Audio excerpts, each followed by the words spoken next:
Dom Afonso III, a quem chamaram o Bolonhês, era filho de Dom Afonso II e de Dona Urraca de Castela. Nasceu em Coimbra em 5 de maio de 1210. Faleceu em Alcobaça em 16 de fevereiro de 1279 e ali está sepultado. Foi visitador, curador e defensor do reino em 1246 e rei de Portugal em 1248 por deposição de seu irmão Dom Sancho II. Foi o homem que trouxe para Lisboa, a capital do reino, o que prova a extraordinária importância que já começava a ter o comércio marítimo. Foi também o primeiro monarca moderno. Talvez que o seu profundo contacto com uma Europa mais culta e mais evoluída do que Portugal o tenha levado a procurar puxar Portugal para o nível dessa mesma Europa. Conseguiu pela educação extraordinária que deu ao seu filho, o futuro rei, Dom Dinis. Foi ele o conquistador final do Algarve e foi ele também quem soube, teve força e talento para bater o pé à toda poderosa Castela de Afonso X.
A 4 de janeiro de 1248, Dom Afonso III subiu ao trono. Ia-se iniciar um dos reinados mais conturbados da história de Portugal. Um reinado que estava à partida muito limitado pelo Pacto de Paris a que Dom Afonso III devia a própria coroa. Iniciou o reinado o rei bolonhês com a conquista definitiva do Algarve. Para o fazer, porém, ele tinha que contar com as estratégias que estavam em jogo. A sua, de rapidamente chegar à costa atlântica e ao sul do Algarve. A dos mouros, que procurariam por toda a forma impedir que isso sucedesse, recorrendo inclusivamente à intervenção de Castela, e a de Castela, que, dentro do quadro da Reconquista, caminhava paralelamente à Reconquista portuguesa, mas sempre numa tentativa de ganhar território, podendo entrar em conflito com Portugal. E foi praticamente isto que se verificou logo à partida. Quando se preparava Dom Afonso III para iniciar, ou melhor, para continuar a estratégia do seu infeliz irmão, Dom Sancho II, que tinha, com as conquistas que fez ao longo do Guadiana, isolado os mouros algarvios dos mouros da Andaluzia castelhana,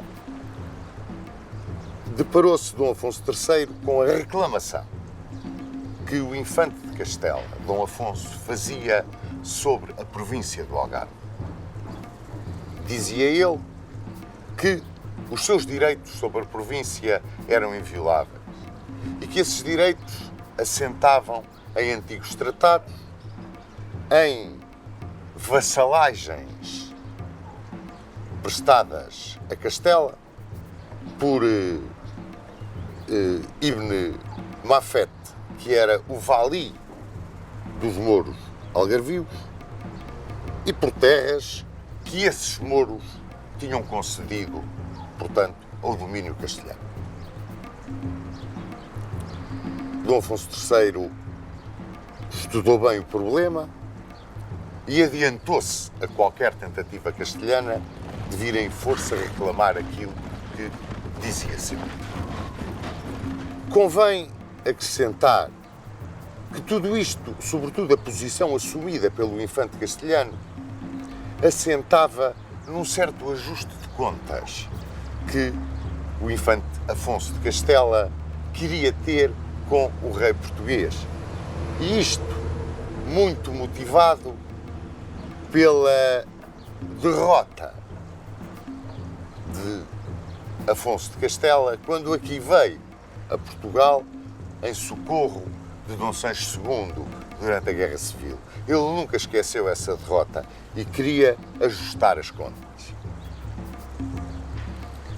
Logo em março de 1249, Dom Afonso III lança-se na conquista definitiva do Algarve. Cai Faro, Borges, Albufeira, Silves, a pérola do Xenchir, rende-se sem combate. Distinguem-se nesta campanha a Ordem de Calatrava, a Ordem de Santiago de Espada, de que era mestre Dom Paio Pérez Correia, foi um dos grandes heróis do fim da reconquista cristã do território português, na Península, e grandes doações são feitas à Ordem de Santiago de Espada. Por um lado, porque eles realmente foram a mola real das ações militares neste fim da conquista do território português. E por outro lado, pelo apoio que Dom Paio Pérez Correia tinha dado a Dom Afonso III na questão com Dom Sancho II, e até porque inicialmente, quando começaram a suceder os diferendos com Castela, ele tinha tomado uma posição pró-castelhana. No entanto, todas essas doações e essas mercês que foram feitas, depois, na altura do conflito que opôs Dom Afonso III ao clero para a centralização do poder real, todas estas doações, como eu disse, iriam ser contestadas por Dom Afonso III, fundamentalmente no que dizia respeito a Tavira, Cacela e Castro Marinho. Nesta altura, o infante Dom Afonso de Castela, rodeando-se de nobres portugueses que estavam exilados em Castela e que eram partidários de Dom Sancho II, ameaça com uma invasão do território português. O rei de Portugal apresenta as suas reclamações ao pai do infante, Dom Fernando III de Castela, o conquistador de Sevilha, Dom Fernando Santo, e consegue-se acalmar um pouco a situação entre o infante de Castela e o rei de Portugal, e o infante de Castela aceita uma trégua. E em 1250, com essa trégua em vigor, Dom Afonso III reúne cortes. São umas cortes extraordinariamente importantes. São as cortes de Guimarães, de 1250. Primeiro, porque pensamos que nessas cortes foi onde pela primeira vez apareceram os representantes dos concelhos, o braço popular da nação portuguesa. Se assim foi, essas cortes ocupam o segundo lugar, digamos, na presença de representantes do povo uma vez que em 1118 em Leão estiveram presentes representantes do povo das Cortes de Leão, as Cortes leonesas, como depois em 1252 em Castela estiveram presentes representantes do povo. Mas, dando grande importância a estas cortes, elas marcam, por assim dizer, o início do choque entre o rei de Portugal e o clero. Aquilo que nós podemos chamar a tentativa de Dom Afonso III contornar o Pacto de Paris e a tentativa do clero de impor o Pacto de Paris. Representam o clero e o seu protesto contra a tentativa de contornar o Pacto de Paris, os bispos da Guarda, Coimbra e do Porto. E reclamam eles contra a atividade dos meirinhos, os representantes do rei, cobrando anduvas e o imposto de fossadeira aos clérigos e aos colonos dos territórios pertencentes à Igreja. Este imposto de fossadeira era curioso, porque era o imposto que pagava o não cumprimento do dever de participar nos fossados, nas incursões militares determinadas pelo rei. A questão dos padroados era outra reclamação dos bispos presentes nas cortes de Guimarães. Eles diziam que não havia direito do rei impor patronos seus para igrejas vagas. Também a questão da obrigatoriedade dos eclesiásticos servirem como juízes em causas cíveis e de crimes. A Igreja não concordava com isso, mas protestava acima de tudo porque ainda não lhe tinham sido restituídos bens móveis e imóveis confiscados no reinado de Dom Sancho II e que frontalmente chocavam com as promessas de Dom Afonso III no Pacto de Paris. E também não lhes agradava grandemente o poder do grande chanceler de Dom Afonso III, Estevão Anes, um homem de grande categoria, um grande político, que muito ajudou Dom Afonso III na sua tentativa de centralização do poder real.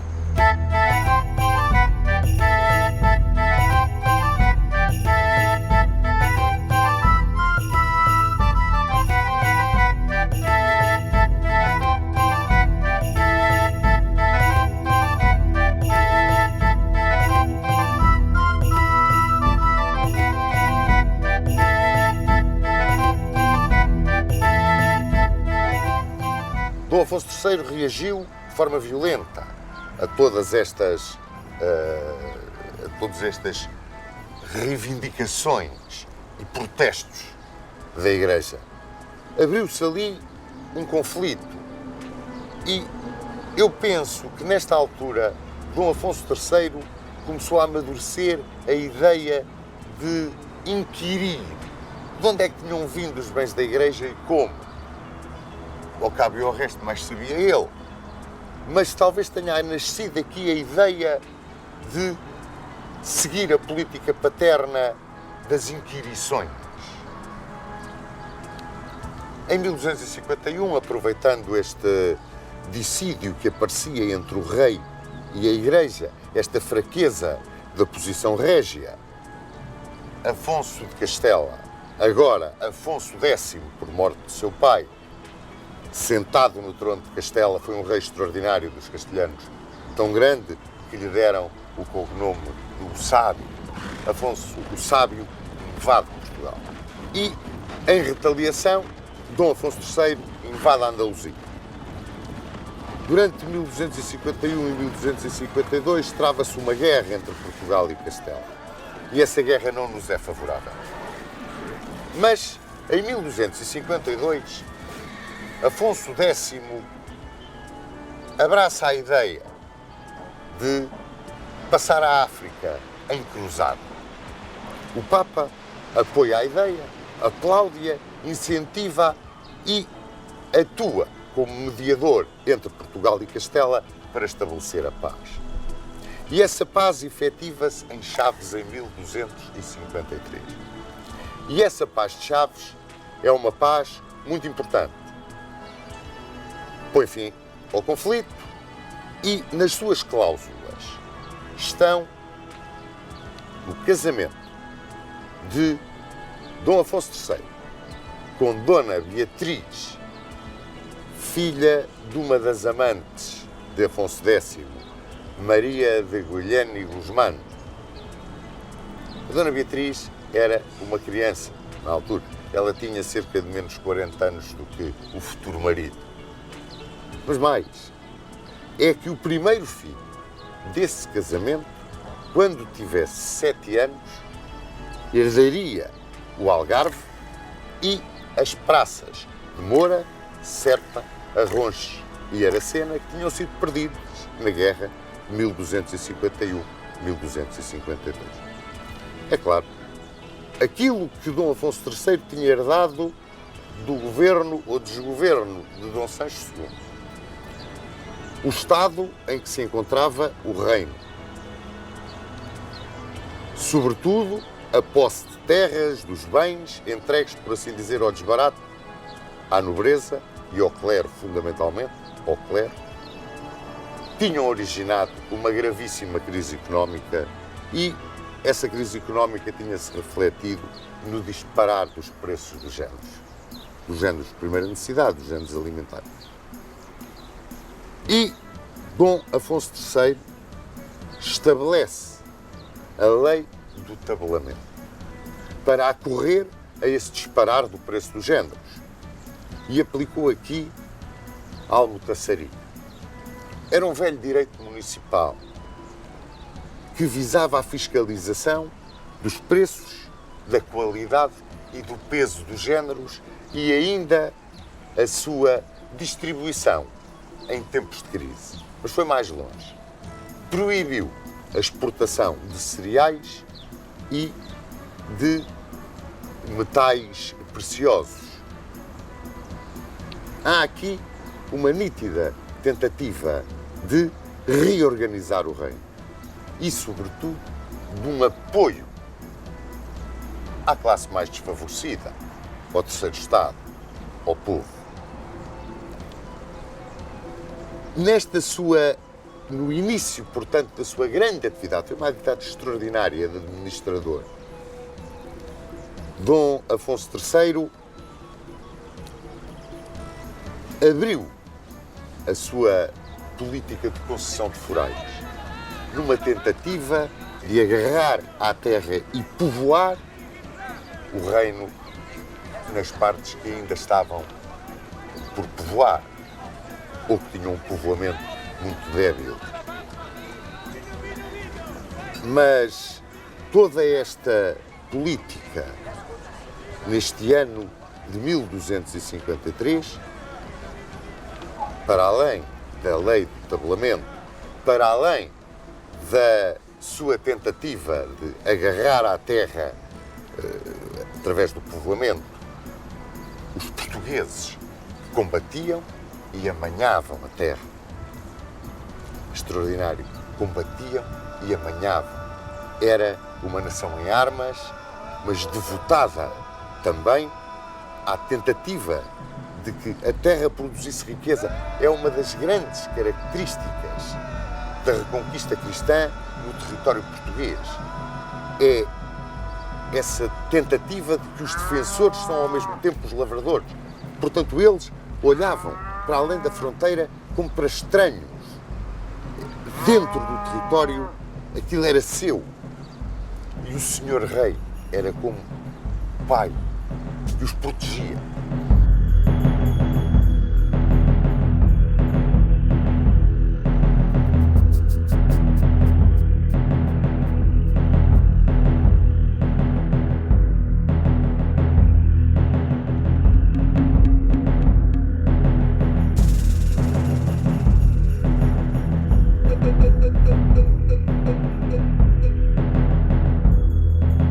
Se em 1250 há dúvidas de que poucas, de que os representantes do terceiro Estado estivessem presentes nas cortes. Em 1254, essas dúvidas não existem. Eles estiveram presentes nas cortes, em 1254, nas cortes de Leiria. São as primeiras onde os representantes do terceiro Estado tiveram assento. Estas cortes vão ao arrepio de uma das medidas que, para fazer face a toda esta crise em que Portugal tinha caído, a crise económica motivada pela guerra, motivada pelo estado em que o país estava, essa medida que foi assumida por Dom Afonso III como a quebra da moeda. A quebra da moeda era uma medida a que se recorria. Recolhia-se a moeda, fundia-se, aumentava-se o teor da liga, diminuindo o valor da prata, e depois a moeda era posta novamente a circular. E era usual lançar depois um imposto para remissão da moeda. Esse imposto só podia ser lançado uma vez em cada reinado. E era um imposto que feria fundamentalmente as classes mais desfavorecidas, porque tinha um teto. Ninguém pagava mais do que 3 libras. Só que o imposto era progressivo. Quem tivesse de 10 a 20 libras pagava meia libra. Quem tivesse de 20 a 100 pagava 1 libra. E quem tivesse de 100 a 1000 pagava 3 libras. E por aí acima, mas só as 3 libras era o teto. De maneira que as classes mais desfavorecidas era quem tinha que pagar, por assim dizer, o peso deste imposto, uma vez que os ricos e poderosos, para eles, as 3 libras praticamente não eram nada. Então, quando nas cortes de Leiria Dom Afonso III apresenta a necessidade de quebrar a moeda, os representantes dos concelhos e alguns representantes da nobreza vieram com uma contraproposta. Era a compra da moeda. E a compra da moeda era uma contribuição geral e voluntária para indemnizar o rei por não quebrar a moeda. Rocha Martins diz na sua história que nas cortes de Leiria se decidiu deixar o ludíbrio e avançar para o fomento. E é precisamente isso que vai suceder, porque depois de muitas discussões apresentaram a proposta de fomentar, incrementar o comércio. E as maneiras escolhidas, tanto quanto se calcula, uma vez que não houve leis, ou não se conhecem leis saídas dessas cortes de Leiria, bateram algumas áreas essas medidas. As feiras e as vendas, o incrementar das feiras e das vendas, que depois realmente teve a sua grande explosão entre 1269 e 1274. O início da atividade de fomento da Marinha Mercante. Reflete-se este início da atividade de fomento da Marinha Mercante quando, em 1255, aparecem em documentos pela primeira vez a palavra caravela. A mudança da capital de Coimbra para Lisboa é pôr o peso da máquina produtiva do país na burguesia e abrir o Porto de Lisboa ao comércio.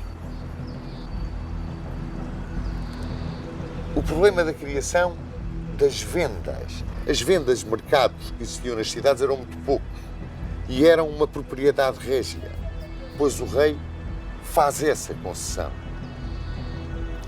Tudo isto que sucede nas cortes de Leiria é uma marca da tentativa do rei de se apoiar no braço popular para poder enfrentar a luta com o clero e a nobreza, que eram, por assim dizer, os donos do reino. Eram, por assim dizer, os donos do reino. Na sua tentativa de centralização do poder extraordinariamente apoiado, como vos disse, por Estevão Ares. Depois destas cortes de Leiria, é claro que o clero quis vir novamente à liça com o Pacto de Paris. E é o Bispo do Porto quem vem à liça com o Pacto de Paris e usa as mercadorias do Douro e o local de desembarque dessas mercadorias e, portanto, o pagamento de direitos para despoletar a crise.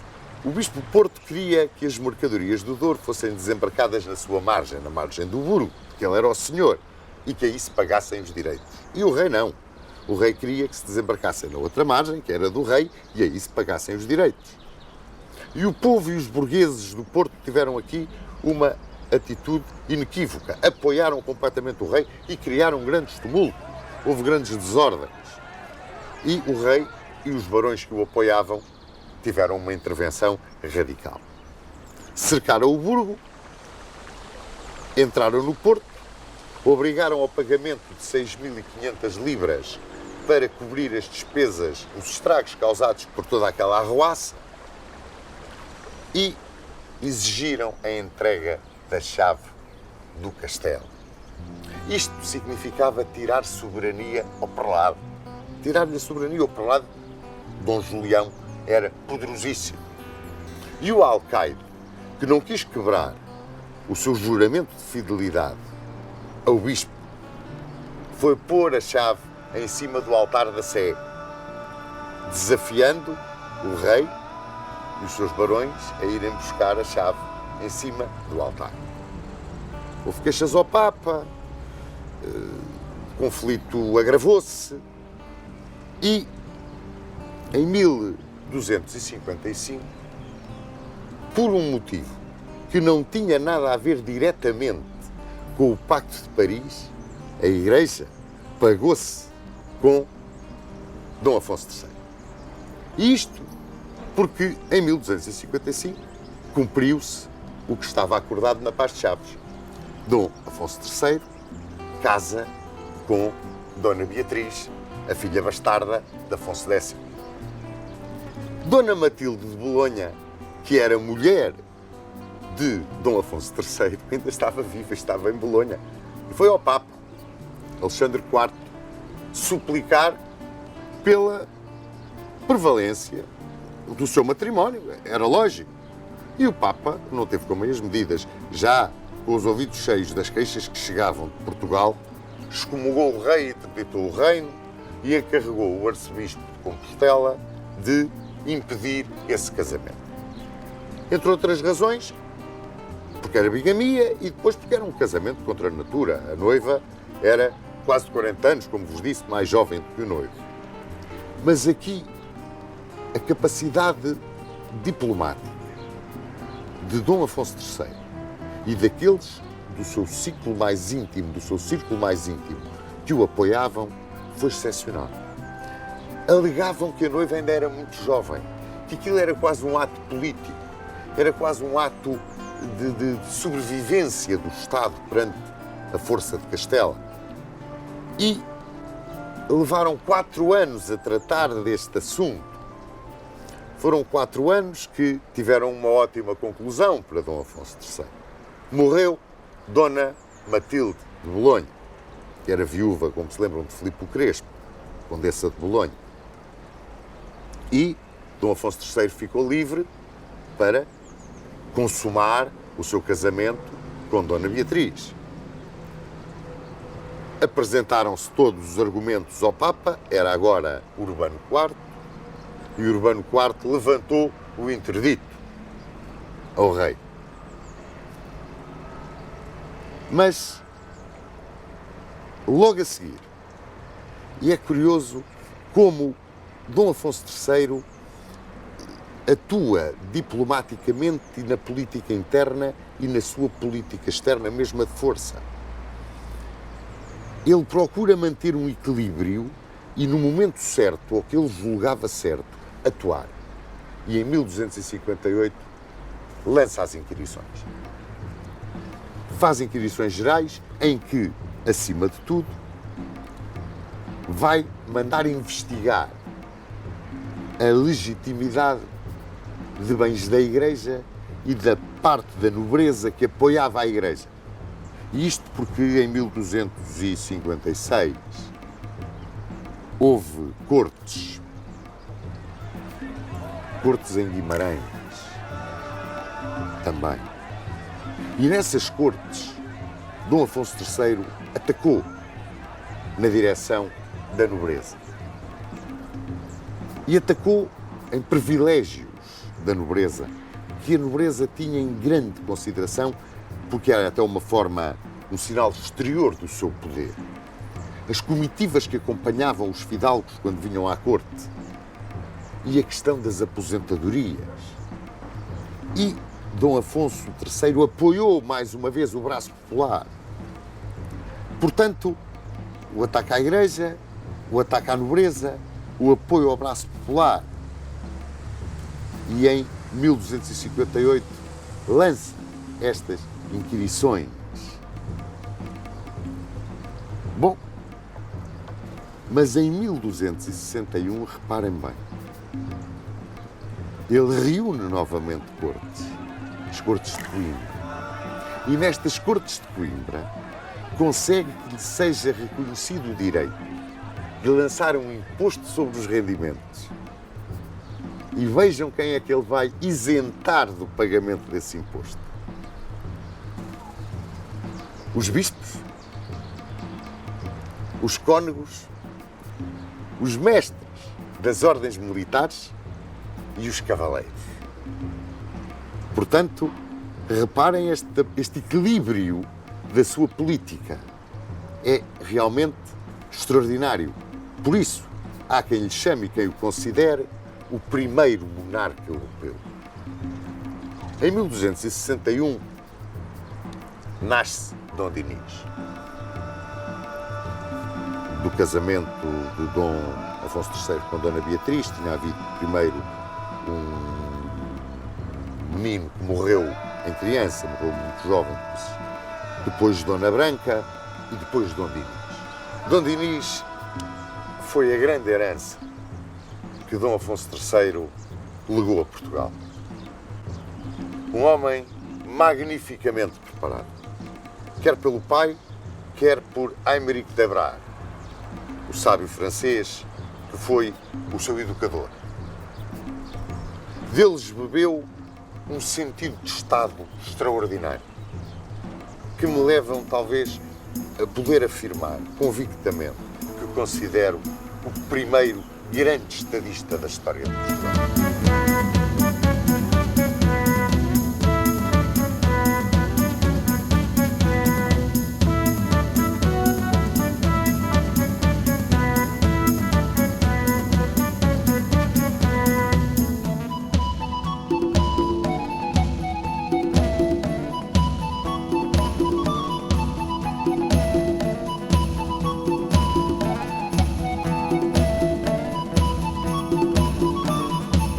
A Dom Dinis decidiu Afonso X ceder o Algarve, aceitar as reivindicações de Dom Afonso III, o mediador dessa guerra que o opôs a Jaime II de Aragão e até internamente ao seu filho, o infante Dom Henrique, e que foi tão bem resolvida por Dom Afonso III e por Dom Pai Pérez Correia.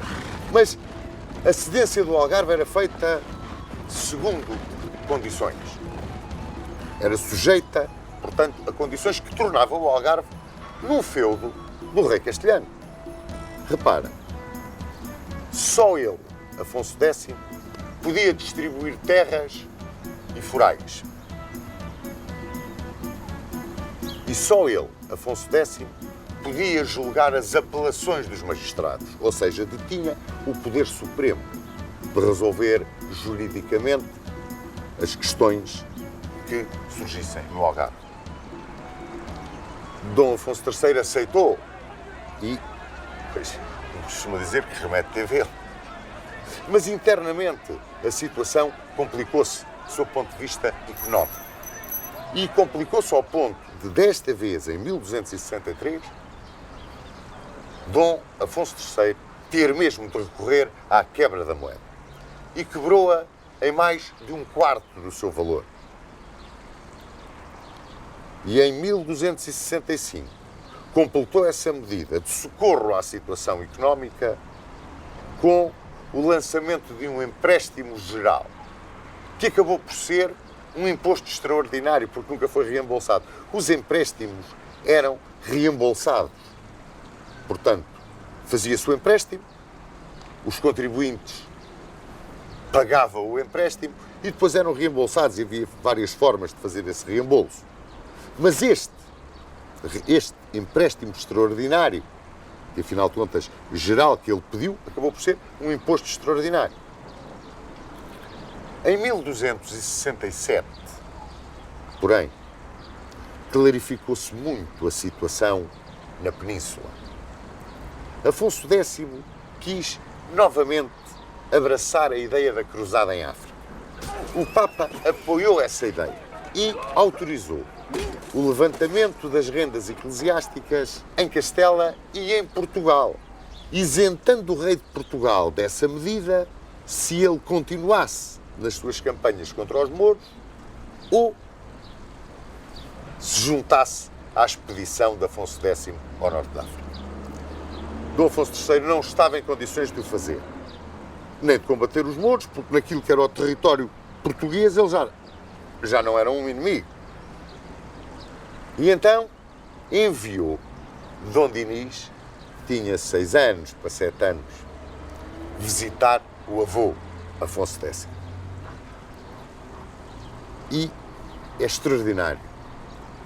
Afonso X, de tal maneira, adorou o neto, de tal maneira deve ter visto no neto um homem de uma extraordinária capacidade. Naquele miúdo estava um estadista, naquele miúdo estava um homem superior que se rendeu ao neto e cede definitivamente e sem condições a Dom Dinis a posse de Algama. E assina-se em Badajoz o tratado em que se marca a fronteira da confluência do Caia pelo Guadiana até à Foz do Guadiana, o Algarve para Portugal, Aracena para Castela. Da Paz de Chaves ficávamos com Moura, Serpa e Arroz.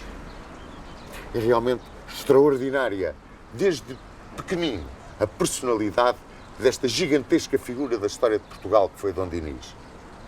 Foi um digno herdeiro, quer das virtudes tão excepcionais que chamaram o sábio do avô Afonso X, como das virtudes paternas. Um homem de uma força de vontade, de uma garra extraordinária, que ia agora defrontar a Igreja em pleno. Ia afrontá-la cara a cara, porque chegavam os protestos dos resultados das inquirições. Chegavam os protestos da Igreja que subiam até Roma contra o rei pelo quebrar do Pacto de Paris. Já não era o contornar, era o quebrar do Pacto de Paris. Vamos ver em que é que se baseavam essas inquirições e quais foram os seus resultados.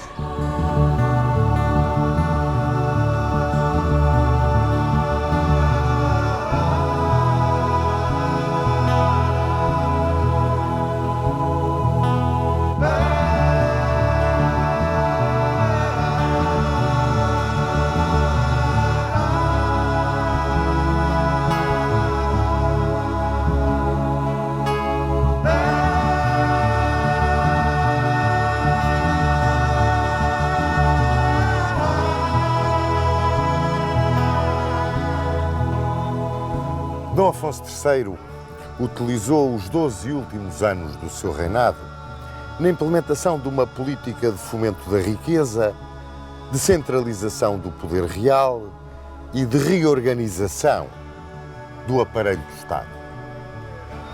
Tudo isto apontado à prosperidade de Portugal. Uma vez consolidada a fronteira sul do reino, mais ou menos apaziguadas as relações com Castela, Dom Afonso III decidiu executar a política fiscal de seu pai, Dom Afonso II. E para isso ordenou novas inquirições.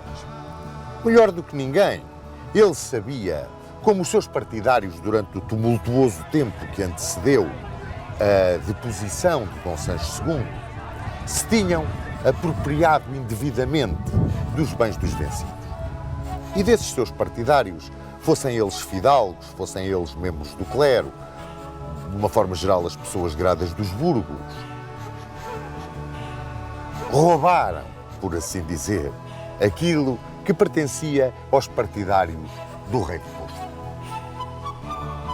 Considerando ilegítimos quer os bens que estavam de posse de muitos dos seus antigos partidários, quer aqueles que tinham sido herdados pelos familiares desses partidários, considerando-os como ilegítimos, Dom Afonso III fez uma recolha de bens a favor da coroa, o que provocou uma revolta generalizada entre os dois braços superiores, digamos, da nação, o clero e a nobreza. E isto, fundamentalmente no que dizia respeito ao clero, uma vez que a Igreja tinha sido a grande beneficiária desse, digamos, desse saque. Uma Igreja que em Portugal, na altura, tinha 9 bispos. E desses 9 bispos, 7 revoltaram-se. Os únicos que não se revoltaram foram o Bispo de Lisboa e o Bispo de Silves. E esses protestos levaram a que os eclesiásticos portugueses lançassem sobre o rei o interdito, a excomunhão. E o rei mandou os seus delegados a Viterbo defender a sua política de Estado. E mais, utilizou uma estratégia diplomática, digamos assim, que se pode considerar brilhante. Ele sabia que o Papa estava empenhado em lançar uma cruzada e mandou que os seus delegados dissessem em Viterbo que Portugal precisava de paz interna e de prosperidade para poder alimentar a ida dele, pessoalmente, Dom Afonso III, a essa cruzada com o seu exército. É claro que do Papa vieram, além de indulgências, a suspensão imediata do interdito e a autorização para que fossem feitas as inquirições e aplicadas as sanções devidas a quem não tinha legitimidade sobre os bens, sobretudo pertencentes à coroa, de que estava de posse. Ora, quando se julgava que Dom Afonso III tinha definitivamente vencido esse dissídio com a Igreja, acontece que ao solo pontifício sobe Gregório X. E Gregório X imediatamente fez lembrar a Dom Afonso III as promessas que o então Conde de Bolonha tinha feito no Pacto de Paris, ao qual devia a subida ao trono. E essas promessas eram taxativas. A defesa dos bens e das propriedades e dos privilégios da Igreja. E desde que a Igreja era a principal vítima das inquirições, o rei que se cuidasse e devolvesse à Igreja aquilo que lhe tinha retirado. Dom Afonso III não gostou muito desta intervenção de Gregório X e não a cumpriu, pelo que Gregório X voltou ao ataque e desta vez mandou-lhe 2 delegados, os provinciais dos franciscanos e dos dominicanos, para o convencerem a cumprir textualmente o Pacto de Paris. E para enganar os delegados do Papa, porque foi para os enganar, Dom Afonso III reuniu cortes em Santarém para que os procuradores dos concelhos dessem o apoio às decisões régias no que dizia respeito às inquirições e à centralização do poder real que na realidade estava por trás delas. Mas fez mais. Nomeou inquiridores entre os seus amigos, um dos quais o Bispo de Évora, para mostrar aos delegados do Papa que a própria Igreja estava metida dentro do seu projeto de centralização do poder. e, afinal de contas, de legitimidade dos bens que tinham sido usurpados durante os períodos da Guerra Civil. Ora, os delegados do Papa não se deixaram iludir. Acharam que tudo aquilo era uma burla. E quando chegaram junto de Gregório X, disseram-lhe, olha, que aquilo que se passa lá em Portugal, aquilo cheira-nos a esturro. E imediatamente Gregório X enviou a Dom Afonso III a célebre bula, o Reino de Portugal, Portugal é Reino, onde lhe lançava o interdito e lhe dava 4 meses para repor todos os bens retirados ao clero e cumprir taxativamente as suas obrigações do Pacto de Paris. Gregório X morreu pouco depois. O seu sucessor não alterou em nada a bula. E ao sólio pontifício, em 1276, subiu Pedro Hispano, Pedro Julião, um cardeal português que escolheu para nome como sumo pontífice João XXI. Este homem, nascido em Lisboa, filho de um médico, quis ser médico, estudou em Montpellier, desempenhou vários cargos eclesiásticos. Entre eles, o de prior de Mafra, aqui, a igreja de Santo André de Mafra, onde ele foi prior. Foi arcebispo de Braga. Era um homem de uma extrema bondade, extraordinariamente inteligente, extraordinariamente culto, um homem avançado em relação ao seu tempo. Muito devedor a Dom Afonso III de amizade, favores, proteção. Mas a verdade é que nem isso o levou a alterar a bula de Gregório X. Tal era o prestígio de Gregório X e tal era a força da Igreja, sobretudo nos enfrentamentos com o poder real. Ora, Dom Afonso III, por esta altura, adoeceu de tal forma gravemente que não chegou a tomar conhecimento da morte de João XXI. João XXI morreu em Viterbo, visitava as obras de um palácio e desabou-lhe em cima da cabeça ao teto do palácio, ao teto de uma sala do palácio. Ora, ao sentir aproximar-se a morte, aquela mentalidade medieval, no medo das penas do inferno, era uma das grandes armas da Igreja, do seu poder espiritual. Dom Afonso III teve a mesma reação do pai, apavorou-se perante a morte e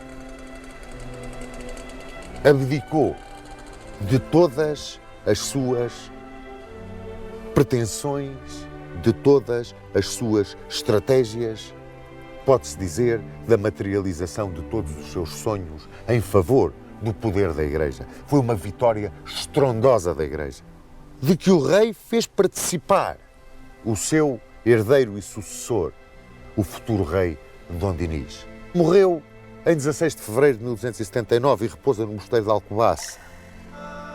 Foi, talvez, o primeiro europeu que nós tivemos na chefia do Estado português. Foi um homem de uma extraordinária visão. Podemos dizer que subiu ao trono de uma forma pouco digna, ou pelo menos pouco digna de um cavaleiro da sua formação.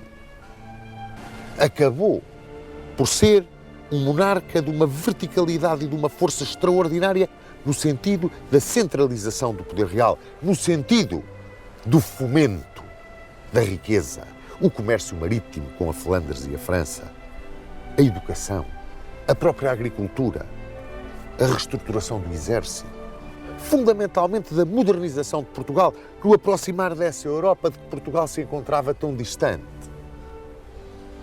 Deixou um reino forte, reorganizado, próspero, senhor de si próprio, e deixou a um monarca que, seguindo-lhe a política, seguindo-lhe os sonhos e até as ambições, se tornou no primeiro verdadeiro chefe de Estado que tivemos em Portugal.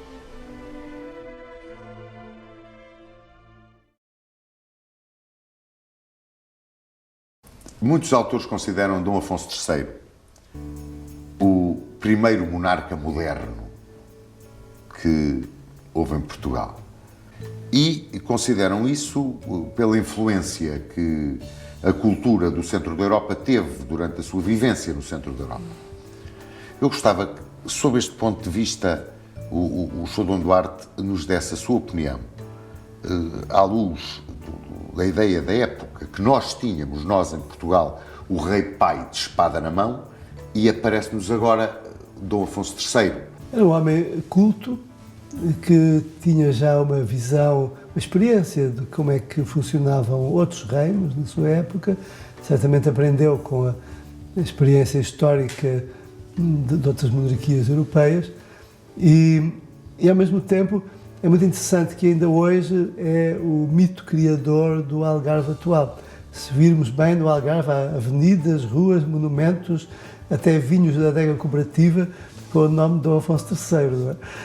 E por isso é que é muito importante estas figuras que dão a identidade aos povos. Não é? A sua opinião sobre a visão estratégica de colocar em Lisboa, tirá-la de Coimbra e colocar em Lisboa a capital do reino? Se perguntarmos aos portugueses que vivem no Norte, acham que foi um grande erro histórico que devia ter posto no Porto, provavelmente, a capital, ou ter ficado em Guimarães.